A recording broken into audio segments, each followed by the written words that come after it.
Good afternoon, everybody. Thank you for joining us today for our Tax Resources webinar. My name is Chris Williams. I'm the Grants Manager for Congresswoman Sherrill's office.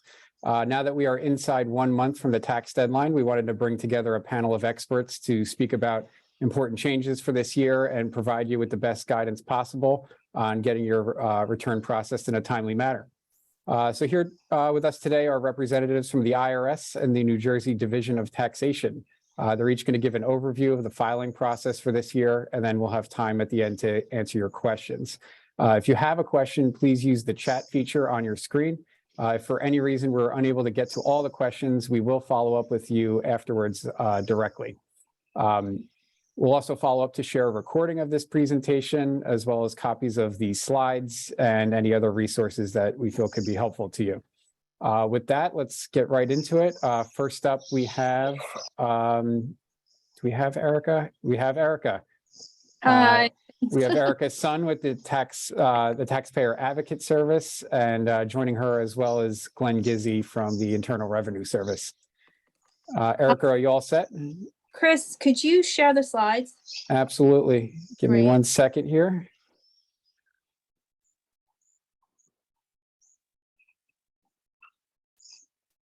Okay, perfect. It has to go to slide 1, I guess. All right. There we go. Okay.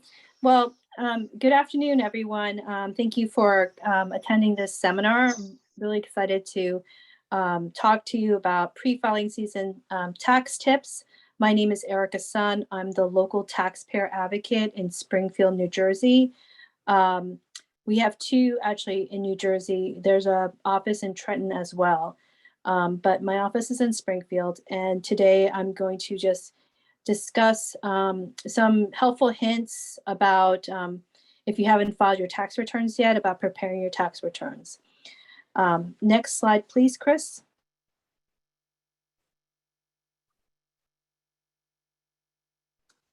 Okay. Okay, so this is a preview just to let you know there's some things that you should do and you shouldn't do. Next slide, please. Okay.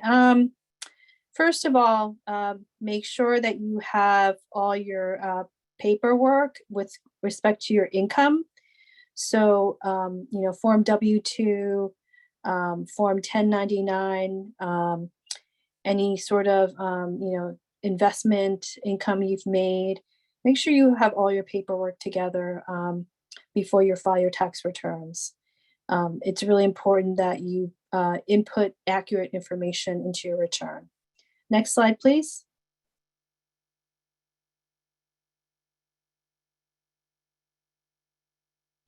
So many taxpayers, they don't use the information you know, that they receive, or they're missing some documents like a Form W-2 or a 1099. And so when they file their return and they're missing this information, what happens is that the IRS compares their tax return with information that they received from third parties. For example, your employer, your bank, if you sold property, that type of information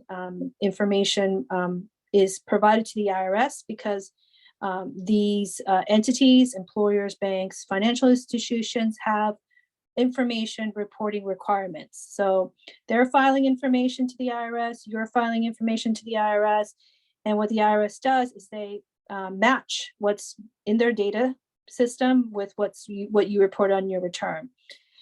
This also prevents you know, fraudulent tax returns from being processed, and so they constantly have all these filters to make sure that, you know, your return is accurate. It is your return actually. So it's really important that you know, the information match. Obviously, if something is missing, the IRS will know, you know, let you know that there's something missing, or they'll stop processing your return until you can either you know, verify that the information is correct, or you may have to file an amended return if you're missing some information. So you know, and if you think you're missing information, if you're missing something and you can't find it, The IRS does have this information available to you. For 2022, it's probably not available until about May or June, but you can go on the IRS website, irs.gov, set up an account and request your wage and income transcripts. So that's your income information that the IRS has received from third parties. So that's really helpful information if you ever have to prepare a tax return and you're missing your information. That information is available on the IRS website for about 3 years. And you can also get other really great information from the IRS website, account transcripts, which show like when you filed your tax returns, what the tax was, all your payments, and tax return transcripts, which shows all the information that was on your tax return. Next slide, please. So, make sure you check your information on your returns, obviously, so that there's no mistakes. That'll delay the issuance of your refund. Next slide, please. You can also, make sure that you check for your credits and deductions. And there's information on the IRS website if you want to know more about different credits and deductions that are available to you. Next slide, please. As I said, it's information available on the IRS website, credits and deductions for individuals. Next slide, please. With respect to earned income tax credit, the IRS has a tool available that will help you to determine whether you're eligible for earned income tax credit. And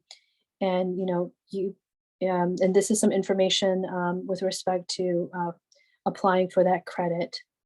Next slide, please. Again, here's some more information about the EITC. You have to make sure that you have earned income, have investment income that's $10,000 or less, a valid social security number, and have earned income limitation for your filing status and qualifying children, and be a US citizen or resident alien all year. All right, next slide, please. And here are some common errors with respect to EITC. So you need to make sure that you don't make these mistakes or your refund will be delayed. Next slide, please. Again, there's information available about other credits and deductions on the IRS website. Next, please. There's credit for other dependents. If you're taking care of a parent, perhaps, or maybe your grandchildren, there's a tax credit available to taxpayers for each of the qualifying dependents who can't be claimed for child tax credit.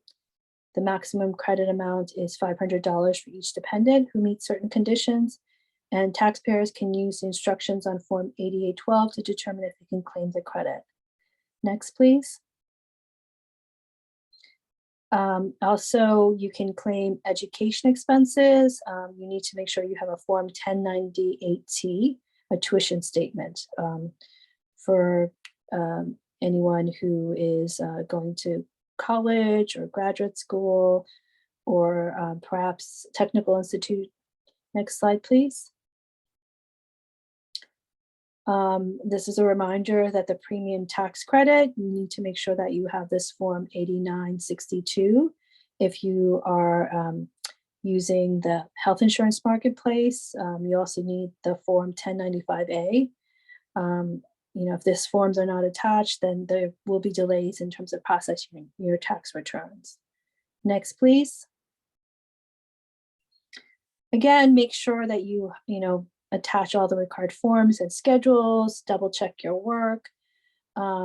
Every year we have lots of cases where people, did not include certain forms, did not include the correct tax the correct income or withholding information. And so their returns get delayed, or, at the end we have to tell them to file an amended return. Next, please. There is assistance available, free assistance. They're called VITA and Taxpayer tax counseling for elderly. So VITA and TCE, those locations, providers are available on the IRS website. You can put in your zip code and find out which VITA and TCE centers are closest to you. I think the income limitation might be about 60 or 70,000. So, you know, even if it's above that, a little bit above that, I think they are willing to assist you. Just, you know, ask for assistance preparing a tax return. They are trained and they're free, and they're also very helpful in terms of preparing tax returns. There's also a directory of federal tax return preparers. You can see if a tax return preparer is available to prepare a tax return. And then Taxpayer Advocate Service, TAS, also has information about filing tax returns and choosing a tax return preparer. It's really important that you find somebody who is, you know, qualified and who you feel confident and trust in their expertise. So use these as starting points in terms of having deciding who to select for your return preparer. Next, please. So, you know, it's really important also that you file electronically. The IRS has, you know, electronic filing available for this year's tax returns, amended return, and I think about 3 years back. It really depends on your software though. If you want to file a late return from a prior year, some software programs don't allow you to, and then it forces you to file a paper return.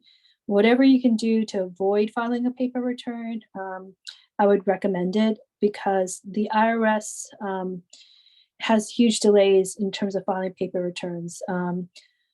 Because in the past, they would take these paper returns and somebody would actually manually input the data on your tax return. And that, you can imagine, will take a long time. Also, there's mistakes and, you know, maybe forms will get lost. They are this year starting to scan paper returns, and they scan it and then they do something called OCR, optical character recognition, which is kind of makes it seem like you filed electronically. But ideally, if you file electronically, that is the best way that you can get your return processed fast and also get your refund fast as well. So whatever you can do to avoid doing anything by paper, I would recommend that. Next, please. And also use direct deposit and direct pay. Like if you can pay, whatever you can do to avoid using the mail system, it's really the best thing that you can do. Try to do everything electronically. If you are going to file a paper return, make sure you read the instructions and follow the instructions as to where to file it, because depending on where you, the state and whether or not you have a payment, the address will vary. There's a few IRS submission processing centers, and they give you specifics on the address on the instructions. Next, please. Now I'm just going to talk about language help and accessibility help. So if you or someone you know is a limited English proficiency person, like English isn't their first language, the IRS has notices in various languages, and you can request that the IRS notices be sent in your primary language. Next, please. Here's some information about IRS and the various languages you can receive information from. Next, please. And then you can request that IRS notices be sent in your language, in your preference, your language preference. And this is the form Schedule LEP. Next, please. We also have interpreter services. Here's some information about the interpreter services. Next, please. And we also have information available to individuals who need copies of notices in Braille or large print. So you can request that by calling this number. Next, please. So the form, you can also fill out a form 9000 alternative media preference, and that will let the IRS know that you need notices in Braille or large print, or you can call the IRS tax assistance telephone number to have these notices in a special format. Next, please. Again, here's the accessibility helpline with questions on IRS accessibility services. I believe they can also help people who are hard of hearing. There's some also alternatives for that as well. Whatever disability you have that is preventing you from understanding an IRS notice, this is the number to call, and they can help you to get the information you need from the IRS. Next, please. I'm gonna hold off on questions. There's just a few more slides after this. I just wanna talk about those slides as well next. So Taxpayer Advocate Service, we have a website, and you can find resources to help you to understand your issue, or if you have questions about anything, any tax topics. Taxpayer Advocate Service website, you can find information about your tax issue on this website. Next, please.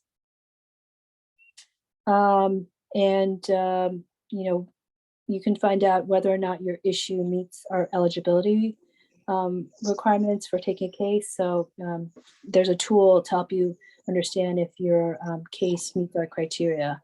Next, please. Okay, more resources. Okay, so do we take questions at the end, Chris?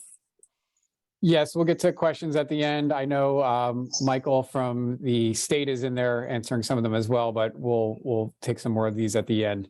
And that's Glenn too as well. So I know some of those are getting answered. We'll probably bring a few ask some of them for the group when we get to that point. Okay. Next, we have Glenn Gizzi from the Internal Revenue Service. I'm going to bring your slides up, Glenn.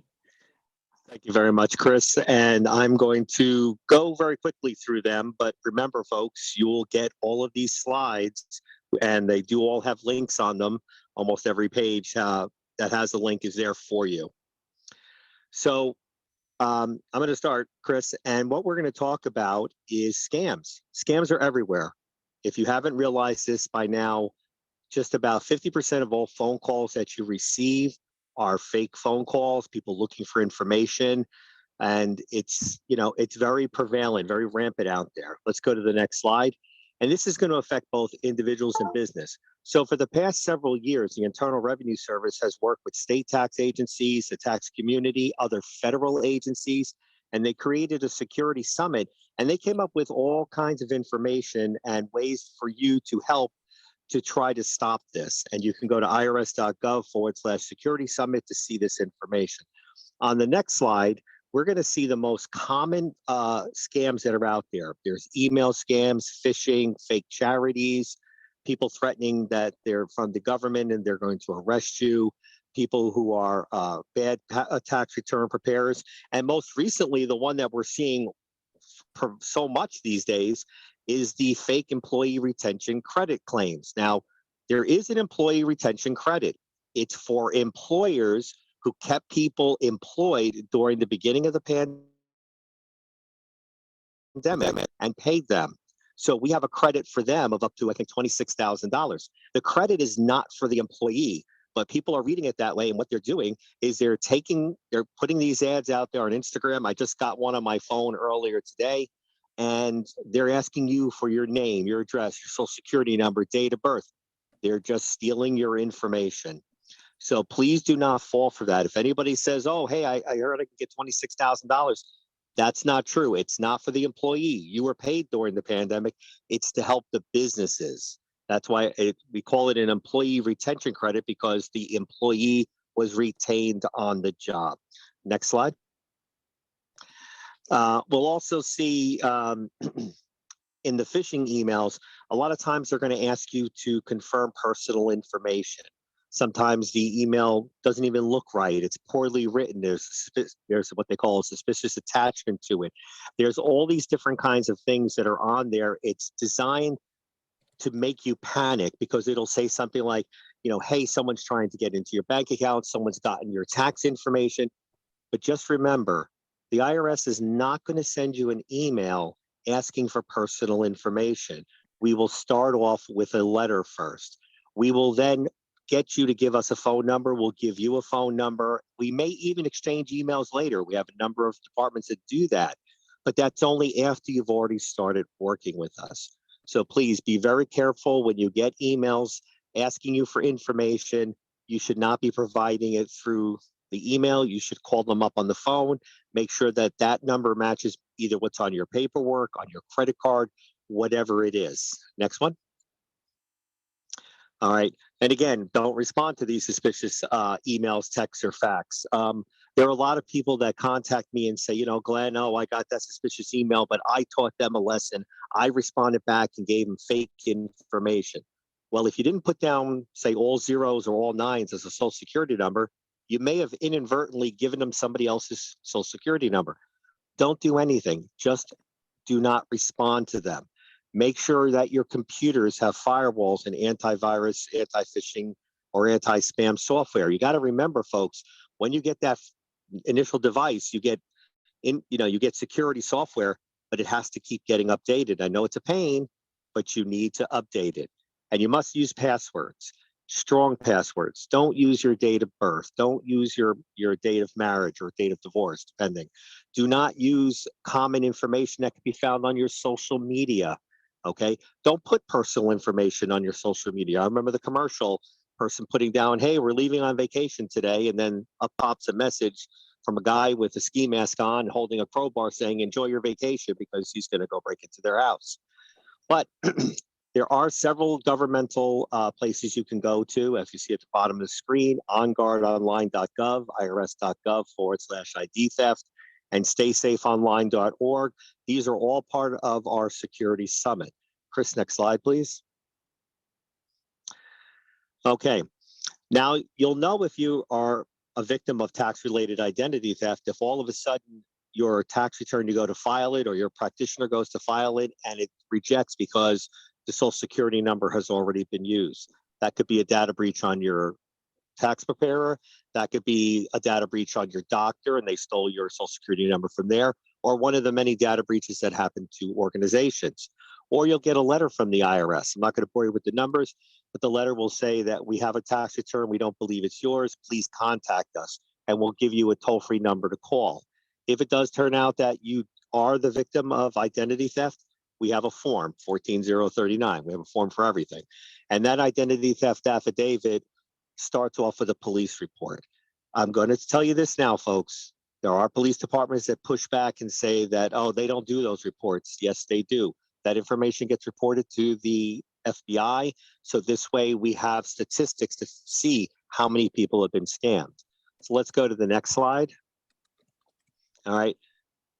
If you get another letter from us that says that maybe you owe money, but you haven't even filed a tax return yet, that's an indication of identity theft. Or you get a 1099 or a W-2 from an employer you never worked for. Unfortunately, a lot of people out there, especially senior citizens, still carry their social security card with them. Please don't, because if your wallet gets stolen and driver's license has your date of birth on it, and with your social security card, they can set up and sell that information off, and people will use that to get a job, even if it's for 6 months to a year at a warehouse somewhere. And then you get the W-2, and the IRS doesn't know when we're saying you need to report this income. I've been with the IRS for 33 years, folks, and that was the first calls that I got back in 1989, was I got this W-2, and I never worked at this warehouse in Texas. So it's been going on for years, okay? Now, there's things that, you can do. On the next slide will show us is that if you do get one of these emails, you can forward it to phishing@irs.gov, and that's phishing with a PH because it's not real phishing. You can also go to identitytheft.gov, which is a one-stop resource for all taxpayers to go to, and that helps link you to other organizations such as TIGTA, the Treasury Inspector General for Tax Administration, where you can report any kind of scam or fraud. Okay. Now, on the next slide, we're going to tell you right off the bat, there is something else you can do. You can get an identity protection PIN. And if we go to the next slide, Chris, we're going to find out that an identity protection PIN, or as an IP PIN as we call it, is a 6-digit number that changes every year. We send you a letter. We don't email it. We don't fax it. We don't call you with it. We give you a letter to your address saying, here's your 6-digit PIN to use. And for those of you later after the presentation, if you look at the back of a 1040 form, right next to your signature and date, you'll see IP PIN and you'll see the box for the 6 digits. If you apply for this online and you use this, this prevents anybody else from filing a tax return with your social security number because they need that IP PIN. Now, you, of course, to get the IP PIN on the next slide, is you're going to have to verify yourself. It's a one-time registration process, and no, there's absolutely no cost for it. And the program has been so successful that back in January of 2021, we opened it to all 50 states and territories in the United States. All right. You can use that tool to obtain your IP PIN each year, and you can go to irs.gov/IP PIN for additional details and how to apply. And if you haven't filed yet, you can still go ahead and do it. Okay. Next slide. It's just a little bit more information on the IP PIN. Almost everybody can verify themselves. What I should tell you right up front is that you will see them go use something called ID Me. Okay. ID Me is a government contractor. Many other federal, state, and local agencies and many large corporations use ID Me to verify yourself. In New Jersey, one of the hardest things we have to do to verify ourselves is to use our driver's license. Sometimes it doesn't quite work out. They may have to do a video link, and you might have to hold it up to your phone, your camera, your tablet, whatever you're using.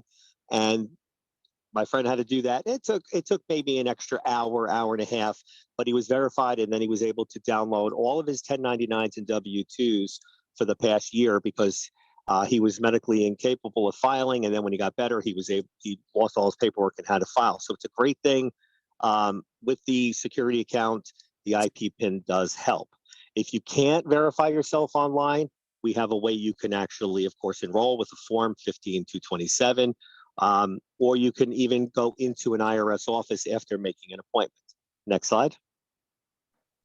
Never share your IP PIN with anybody. Don't put it on your Facebook account or Instagram. Okay. If you do your own taxes, you enter it in when they ask for it in the software. The only person you should give it to is your tax preparer, as long as it's a tax preparer that you trust. All right.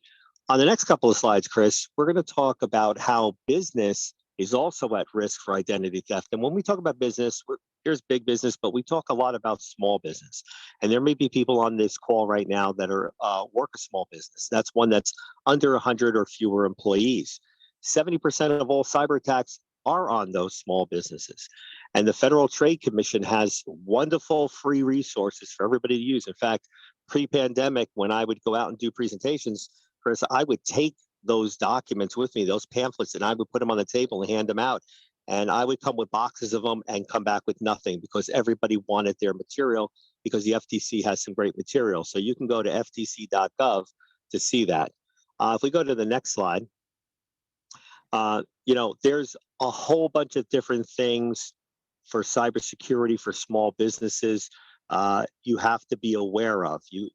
Small business, there's so much more small business these days, and I realize it could be a pain, but the problem is if you don't take the steps to do some cybersecurity basics, if you're not careful with your vendors and don't have cyber insurance, you could wind up losing everything in your business because let's face it, folks, criminals in doing this is a business for them. This is a business for them to go out there and get information. Let's go to the next slide.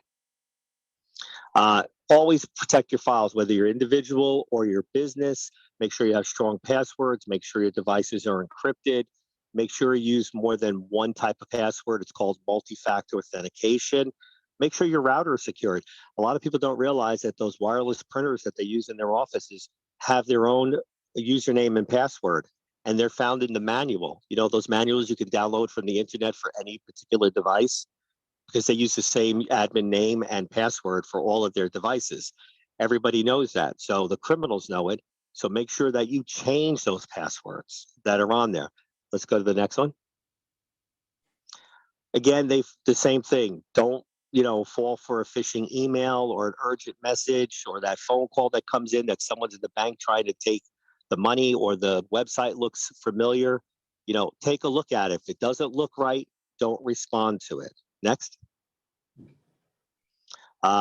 Here, businesses are also being asked to apply for the employee retention credit. Now, like I said, the credit exists under the COVID-19, under the pandemic. However, there are certain rules, and these businesses are well aware of these rules already.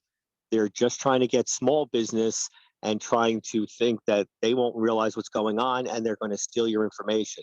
If you need to do the employee retention credit because you had not applied for it and you think you are possibly qualified for it, speak to your tax advisor. Okay, let's go to the next one. Okay, watch out for the W-2 scam if you're an employer. Somebody calls up and says, hey, the IRS is here, and let's say you're the payroll department, and they're looking at something on the W-2. Send us all the W-2s. Well, why would the person be sending an email for that or calling for that? You need to verify that. Go to your supervisor. Make sure that email address is correct that you're mailing it to. This did happen in New Jersey. 9,500 W-2s were stolen by a thief posing as the vice president of the company because they changed one letter in the email address and they did not realize it at first. For those of you in small business, I included a link here on what to do if your W-2 information is stolen. Next slide, please, Chris. We have a form 14039B for business for identity theft. And again, there's a link there to Identity Theft Central. When you go to that link, there's actually an individual section and a business section, and you can click on either one. Next, please. Always keep your EIN, which is your employer identification number, just as privileged as keeping your social security number. Okay, next. Here's Identity Theft Central, and there's the tax professionals in the business section, and there's also information for individuals as well. This is a website that we, within the IRS that everybody can use. Next slide, please. Remember, we're never going to contact you by mail, text, social media, asking you for personal or financial data. We're never going to say you have to make immediate payment using a prepaid debit card, a gift card, or a wire transfer. We're never going to even threaten you with arrest from the police. Do you know why? We have our own police department. It's called Criminal Investigations. It's a small department, but they're the ones that are tasked with bringing anybody in. We don't outsource our work like that, okay? We're never going to ask for credit or debit card information over the phone, login credentials, social security numbers, or other sensitive information. We will direct you to our website where you can make payments. We do not keep your payment information, such as your bank account and routing number, but you can pay us that way. But we're never going to ask you to go get an iTunes gift card and make a $5,000 payment to us. That's a scam, folks. Next, please. Last two slides, just a recent thing we were told to start including is the IRS is hiring. So thank you. And if we have any questions at the end, I'll be glad to take them. Chris, I'll turn it back to you. Thank you. Thank you, Glenn. That was great information, and we really appreciate it. And thank you both for covering our federal tax returns. Next, from the New Jersey Division of Taxation, we are joined by Solange Pimentel. And also here is Michael Kovacs. He's going to be answering some of your questions on the back end. Solange, you're free to share your slides as soon as you're ready.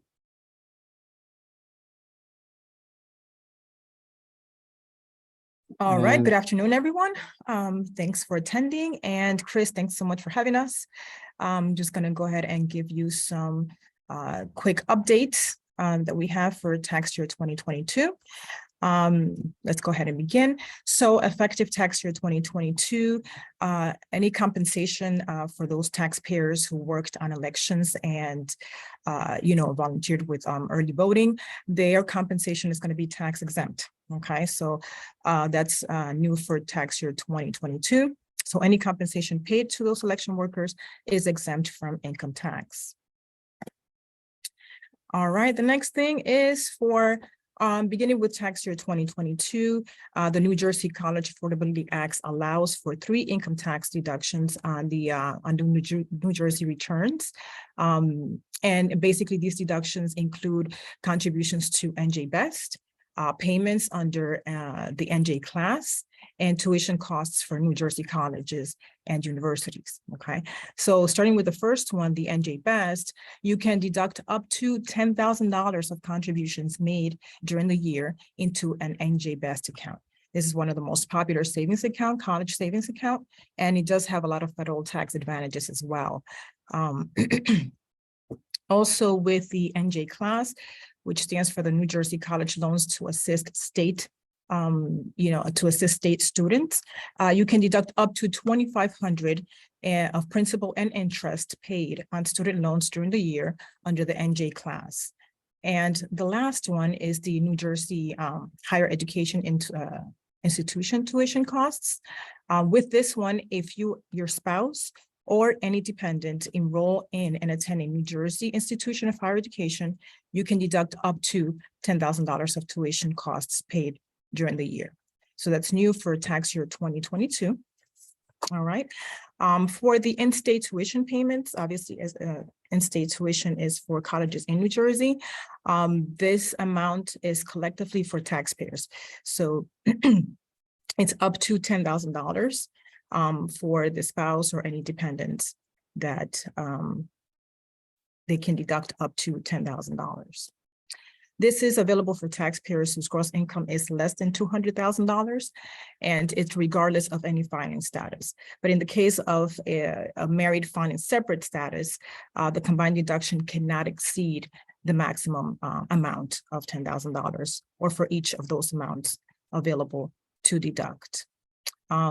These deductions are available for New Jersey residents as well as non-residents. Okay. New for 2022, also, we have a new child tax credit. It is a refundable credit, meaning that you can file the tax return and receive this as a refund. Essentially, the qualifications: you must be a New Jersey resident. Your New Jersey taxable income cannot exceed $80,000. And the child that you do claim has to be age 5 or younger as a dependent, okay? So this is the qualifications to be able to qualify for this child tax credit. Again, it is new for tax year 2022.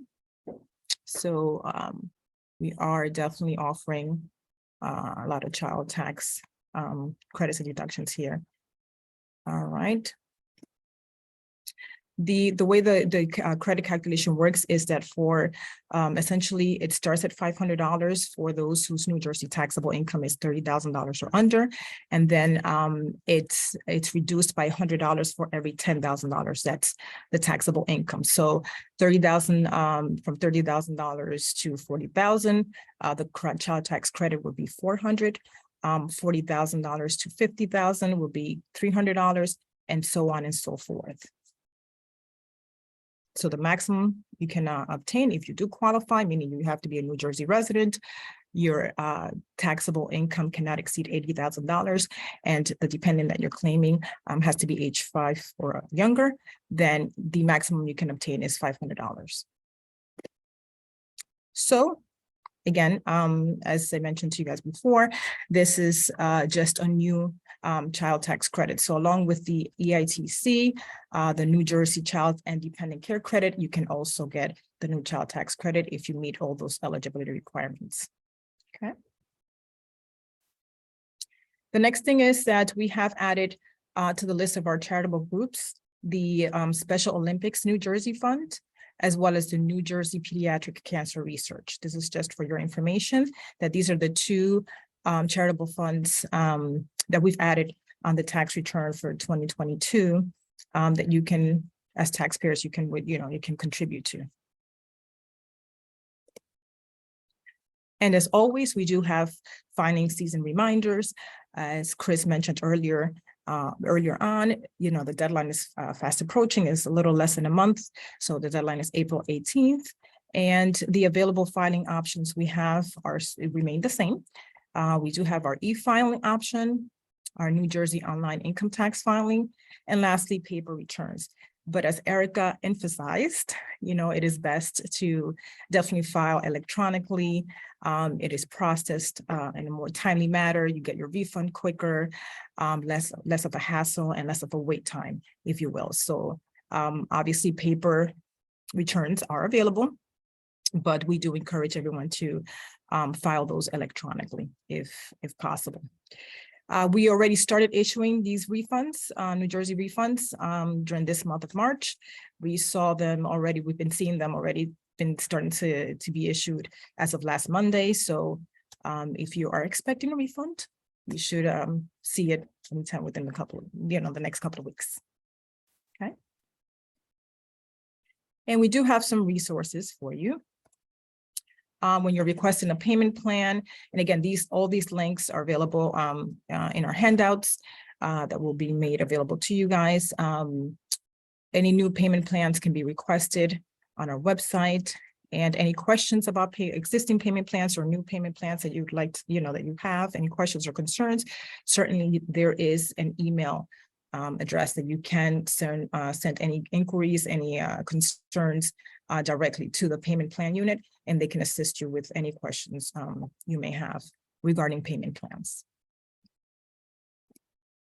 Abatement requests, we do have this. This is a new way to request an abatement. It's essentially a form that needs to be completed when you're responding to a bill, or if the client is under any audit or assigned to a caseworker. The only thing is that a specific reason must be included and enclose, obviously, the M500R if you are representing your client. This is obviously abatement requests is on a case-by-case basis. The determination of that request is on a case-by-case basis. And you can submit the abatement request using an NJ Honors, which is the preferred way, because you can just upload the information if a caseworker is not assigned, or regular mail. Obviously, again, with regular mail, there will be a delay in processing the information. So it's going to take, longer. Just expect that it's going to take a little longer to, to obtain information as to whether the abatement request was approved or not. And you can send it by fax only if requested by a division employee. So if you're working closely with one of our employees here, one of our agents here, then, and they, they can certainly say to you, go ahead and fax it to us, then obviously you can send it that way. But if not, the NJ Honors is the best way to submit documentation to us. Our website has changed. nj.gov/taxation. That's our new website address. The other one was not up to code. So, but also whenever possible, just, use the electronic options to download any forms, make payments, find answers to questions, and upload any documents using our NJ Honors, uploading system. Okay. Our call center hours, I did notice that Mike had input in the chat box, our call center number. This is the number for the main hotline, 609-292-6400. Obviously, we are during tax season, so I'm sure there's a high volume of calls coming in. So just bear with us, but yes, you can certainly call our hotline and get through to them for any questions or inquiries or concerns you may have. Or just to find out the status of your refund, etc. You can obviously call our main hotline. The business hours are from Mondays through Fridays from 8 a.m. to 4 p.m. Or you can also visit one of our regional offices. The ones that remain open is in Fair, because after COVID, we did close down some offices, some regional offices, but the ones that remain open, is in Fair Lawn, Galloway, and here in Trenton. Appointments are recommended, but not required. We do, recommend that you do make an appointment if possible, and that link will take you right there to make that appointment. And we are open here in regional offices are open from 9 a.m. to 4 p.m. Obviously, you do need to bring all the necessary documentation. You don't want to get to one of the regional offices and have to go back home, or to try to retrieve the information that you need in order to get whatever, in order to get your account resolved, if you will. So bring all the necessary documentation, your government issued ID, and if you are representing a taxpayer, you will need to have completed the 5008R form with you and bring that along with any documentation and supporting documentation. If there's a chance where you're coming into one of the regional offices to make a payment, we don't accept cash, so it would have to be by check. And last but not least, we do have our Between the Lines, our outreach series, if you will. We do offer free online tax seminars for small business workshops, informational sessions on our income tax, our business tax, and property tax relief programs, and more. So we are definitely doing that. That is something new that we started last year, I believe. And so all are welcome to join. We do put that on our website. You can register using this link if you're interested. But as of right now, we don't have any available, but we will have some coming up. So you're more than welcome to go on our website and learn more about that and register online using this link. So we do have that offer. We are offering that to the public. Okay. And of course, please follow us on social media. All right. We are on Facebook, Twitter, Instagram, everything that you can possibly imagine. So we've entered the 21st century and we do have a presence in social media. So thank you so much. Thank you, Solange. That was some great information. Next, we're going to get to some of your questions. Some of these, our panelists did a really good job answering them in the chat, but there's some really good information in there. So some of it is worth repeating for the larger group.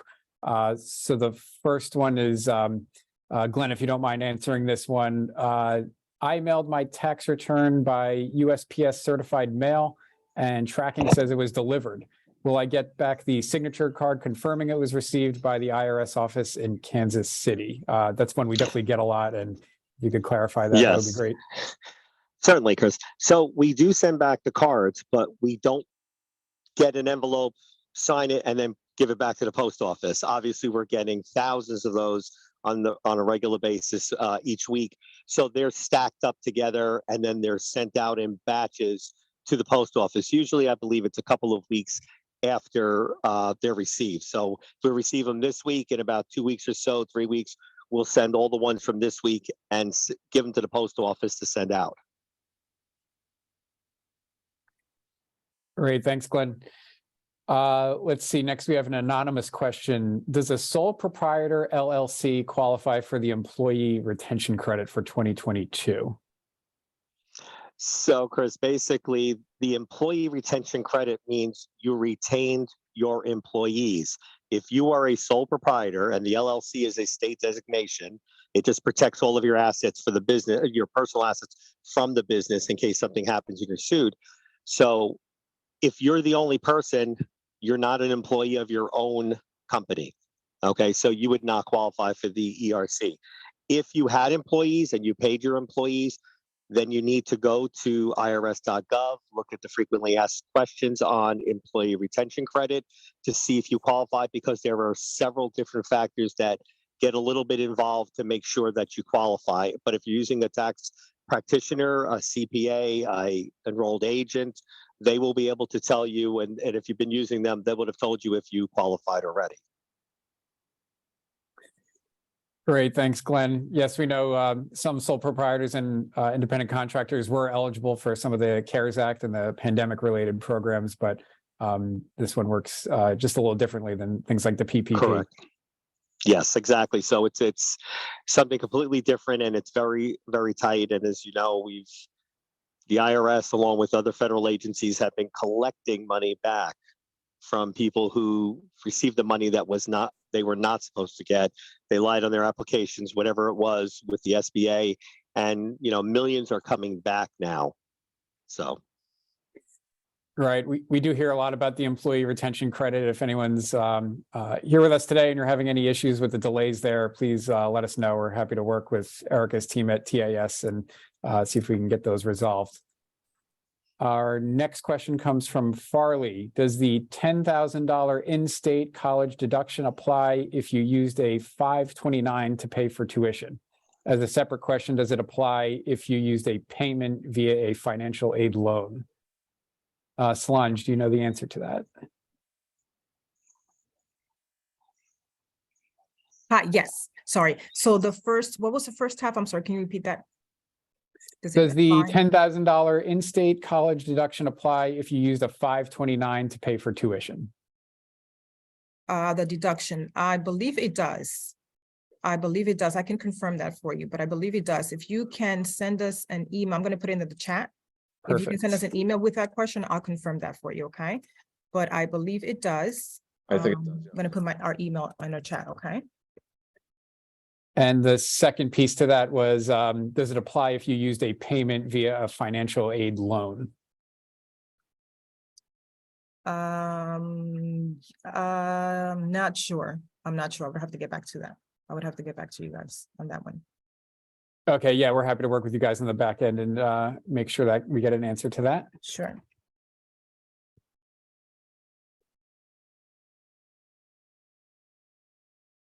Okay, next we have an anonymous question. Again, this is one that Glenn answered, but might be worth repeating. I'm wondering why, as an LLC, when I input my expenses into my Schedule C, why my refund amount decreases instead of increases? Any insight there, Glenn? Yeah, I accidentally misread the question originally. I thought they said they were putting in income. And of course, because you have to pay both halves of the Social Security and Medicare tax, that naturally your refund would decrease. However, if it's in it, I said to let them later, if it's in expenses, then it may be an input issue. Now, all tax software is vetted through the IRS before it is released by each of the companies on a yearly basis. So it has to be an input issue. And what I suggest that they do is either look at the frequently asked questions for that particular tax software or use their chat feature to find out what they're doing. It may be just the way they're entering it in. Maybe there was a box that's not checked beforehand. All the software is 90% similar, but each one has their own flair, like that particular one. And we can, of course, we don't work with each one of those softwares individually to be able to go over that. So I would have to suggest they go back to the software company. It's probably something very minor, and once they click it, it'll fix it. Great, thanks, Glenn. The next question came from Susanna. Again, Erica answered it, but it might apply to other folks. She has contributed to about 7 different charities from a RMD since she retired and has to pay taxes. How much of that total can I deduct? Also, can I contribute a small amount of 20 plus to several foundations and charities? And can these also be deducted as charitable distributions? Erica, can you give us a general sense of charitable deductions and anything you can clarify here? So I don't give individual tax reporting advice, and that's not really my what I do. What I do is actually, once you file a tax return, if there's an issue, then we can assist you, but I can't give you tax advice on how to file a tax return, prepare a tax return. It's really, there's individual information that I'm not really going to ask for, and I'm not a tax return preparer by trade either. So unfortunately, I can't really answer that question. Understood. I did see in your answer there is some tax counseling for the elderly services. Right. So you should really consult with a tax return preparer, because they would, can review your individual situation and give you specific advice. I really can't give individual advice, but I do want to sort of spot. There was one person who I pressed the wrong button, but Mr. Marasco had an ID theft issue. He should. I think he wasn't able to get his refund. He should actually file a form 911 or go through your office, do a congressional inquiry. If he has ID theft, we can assist with that. And maybe he should hold off filing his 2022 until we can see what, try to fix the problem. But he should, yes, definitely submit an inquiry into my office. Yes, I did see Mr. Marasco. Yep. Yeah, Mr. Marasco, we're happy to follow up with you separately. I did see our casework team flag that one. So it's specific to your issue. So we'll follow up with you directly and see if we can help you resolve that. Next, we have Mr. William Scully. Unfortunately, his wife passed away in 2020. Our condolences, Mr. Scully. And he filed a final return. Later, he received a 1099 for debt forgiven in 2022. Does he need to file an additional return? So when I looked at that, Chris, what happens is that the final return is for 2020 and the Social Security number is deactivated. However, it takes businesses, credit card companies a little while to come out with a 1099-C for cancellation of debt. According to the documentation in the Pub 4681 that I put on into the answer was, you really need to go back to whoever is the executor and talk to whoever helped them with their taxes to see if that cancellation of debt will result in any taxability. Again, as Erica said, it's going to depend on their individual circumstance because you have to go through tax attributes and a whole other thing to find out if you need to report that at all. So, I've seen one where, it wasn't taxable and I've seen others where it was partially taxable. So it's all going to depend. So because it spans several tax years, they'll have to, again, go back to the 2020 year and the executor. Okay, great. Appreciate the clarification there. So we are coming up, we're just about out of time. Some of the remaining questions are fairly specific to individuals. We will follow up with you directly after this. But if you did ask your question anonymously, please follow up with our office because we wouldn't be able to cross-reference that with those who registered.